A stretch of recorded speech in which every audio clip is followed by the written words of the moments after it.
खेती करतो तो कर्म करून राहिला, रांडापोरा खिचते झगडे करतो तो कर्म करून, पण कर्म कोणते? सत्कर्म. जो सत्कर्म करत असेल आयुष्यभर, आणि ते रामदास स्वामी सांगतात सत्कर्म युगे वै घालवावे सर्वामुखी मंगल बोल.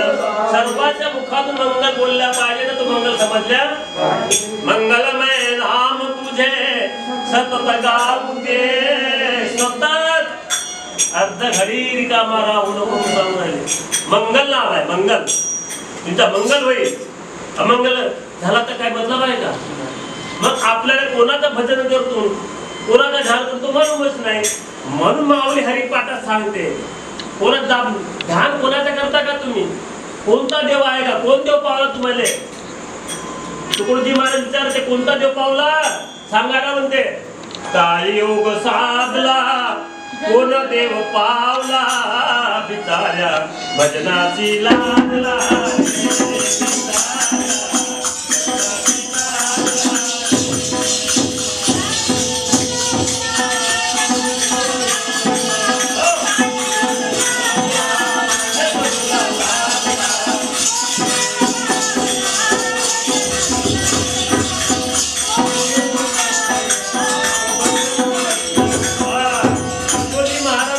कोणता जे पावलाचा भजन करावा लागला, कोणता योग साधला तुला तर भजन करायला बसून गेला असता, कीर्तन करायला बसून गेला असता.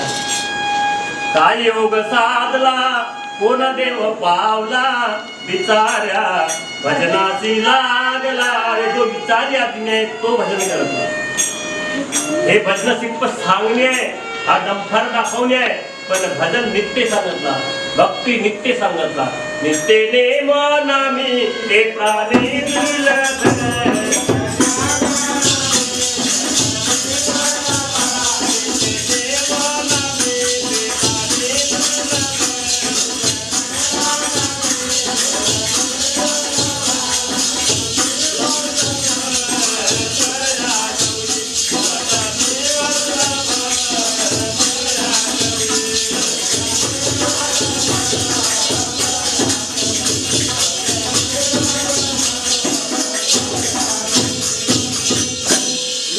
वल्लभ, वल्लभ म्हणजे काय होते? वल्लभ सांगितलं लक्ष्मी वल्लभ. आणि राईच्या वल्लभ लक्ष्मी. मग आता समजा आता राई एवढतो, राई एवढी वस्तू देत त्याच्या वल्लभ त्याच्या पती, आता लक्ष्मीच्या पती तो.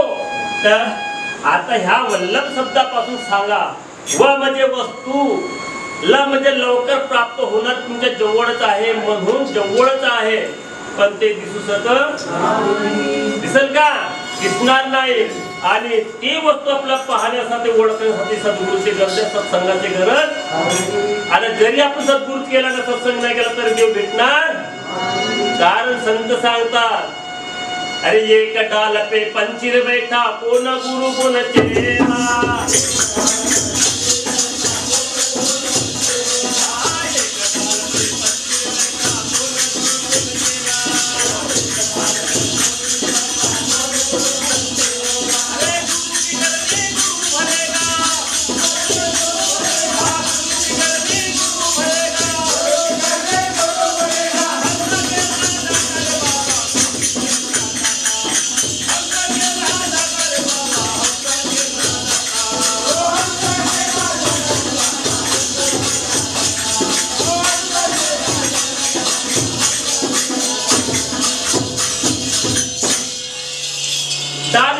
भक्तीची दान कोण डाल पे पंचीर बेटा कोण गुरु कोण चेला.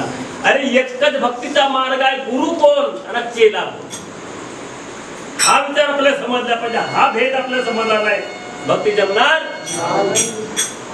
नाही. तर आपल्याला त्या डुकरीले पिले होत कमसे कम 21-22 मग ते जिकडे डुकर गेली तिकडे मुगा जातात आणि एखाद करंट आला सप्पाय मरतात का नाही. मग आता तुम्हाला हे विद्या नाही आली तर मग तो गुरु विचार करते तुम्हाला. आणि ह्या परंपरा आहेत, समजून घ्या. तुम्हाला हा गुरु वचनाशिवाय पर्याय नसेल म्हणून सांगावं लागते.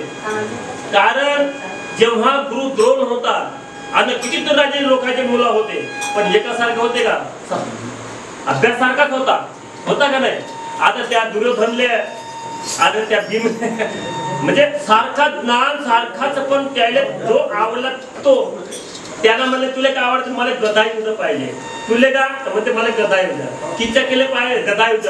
3 भेटले आणि आता ते कोण कोण? बलराम. हे 4 जण आले गदा युद्धामध्ये, मजा आली बस.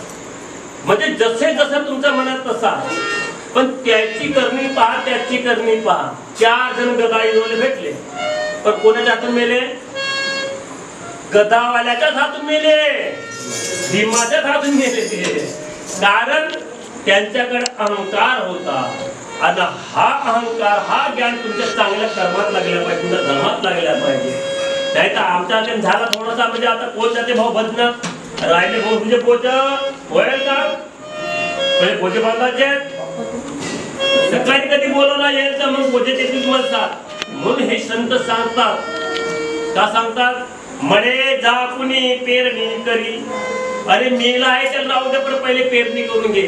तसा सारखा हरीचा पहिले भजन कर, मग तो होणारच आहे. आयुष्यभर करले तर तुम्ही काय पुरणार? आणि काय सोबत नेणारच का? काही 2-4 एकर काहीच नाही, हे तुमचे कर्म साथ देणार आहे. म्हणून या कर्म, हे सत्कर्म तुम्हाला घडून घ्यायचे आहे. अरे जाणून सर करा असं नाही. कर्म, धर्म आणि मर्म हे तिन्ही गोष्टीच्या आम्ही करतो का मनामध्ये कधी भाव नसत तर काही लाभ होणार नसत आहे का? मग तुमच्या कर्म करा, तुम्हाला अक्कल नाही. धर्म कोणता करा तो अक्कल नाही, तर मर्म जाणून सर करा ना. जाणून, मर्म जाणणे म्हणजे सत्संग करणे आणि हरीची प्राप्ती करून घेणे आणि नित्य भक्ती करून घेणे. अर्ध घडी रिकामा राहू म्हणून सांगू. जरी आपण अर्ध घडी रिकामाला आपण भुललो आणि तो तर काळ संत सांगू का तो टपलाच आहे का नाही?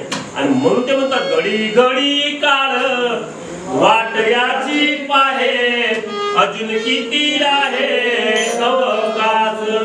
आणि असा ह्या भगवंताने केला. आणि पुरच्या जोडीला एकटे राहत नाही. जे विरुद्ध लोक राहतात ते एकटे राहत नाही, ते संकल असते.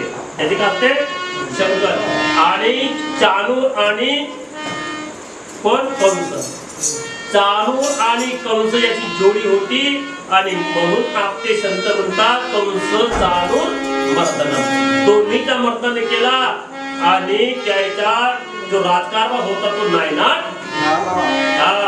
आणि देवाने साधारण समजावलं, ते ऐकतच नाही, ते आपला सत्र सांगतच नाही. पण संताकडे एवढा मोठा पावर आहे, दादा ऐकून घे, दादा ऐकून घे, अरे सद्गुरू करून घे, अरे लोक करतील बदनाम, लोक कीर्तन करतील, काही शिकवत तुझा देव आपला पाहून घे झाला तर तो तुला जवळच म्हणून ते म्हणतात का नाही, बोलो नैना ब्रह्म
सत्संगाचा मार्ग कुठे आम्हाला काय सांगायची गरज राहिली.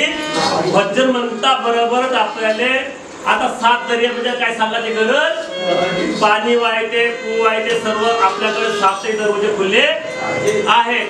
आणि तो 14 ताल म्हणजे 5 कर्मेंद्रिय 5 ज्ञानेंद्रिय 3 गुण किती झाले 13 आणि तो एक 14 आणि तो एक आहे म्हणून हे कामात हे काम करू शकत नाही काम करू शकत बस तो आहे म्हणून हा भजन करू शकते हा सत्संग करू शकते हा काही भी करू शकते आणि तो कधी गेला तर 35-36 तत्वाचा मूळ हरी सांगितला किती तत्वाचा 36 तत्वाचा तर आता 5 तत्वाचा शरीर पृथ्वी आकाश अग्नी वायू आणि पाणी हे 5 तत्व 5 एक तत्वाचे 5 तत्व तर 5 25 आणि 5 कर्मेंद्रिय 5 ज्ञानेंद्रिय किती झाले 35 झाले 35 हे तत्व समजायला सांगितलं तत्व जाणून घ्या हे तत्व त्याच्या भोवती चालतात आणि तो एक आहे म्हणून 36 तत्वाचा मूळ हरी आणि तो 36वा एक गेला तर हे काही काम करू शकत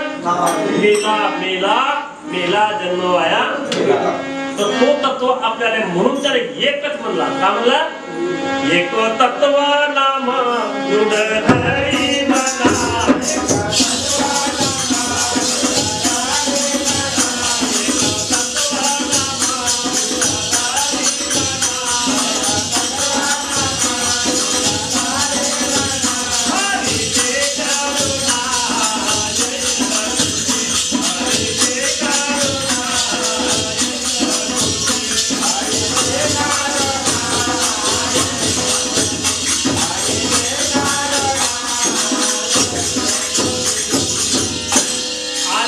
हरी मला समजला बहुतेक लोकांनी समजला पण तो काहून त्याने सक्ती आली नाही ना काहून तो जमला नाही ना काहून ते करता येत नाही फरक आहे कसा फरक आहे कारण ती हरी पाठ तुम्ही वाचतात सर्व वाचतात बहुतेक लोक मुखाग्र झाले पण हरी माऊली सांगू राहिली का हरी पाठी कीर्ती तर हरी पाठाची कीर्ती तुम्हाला वाचता येते हा हे शब्द झाले हे अक्षर झाले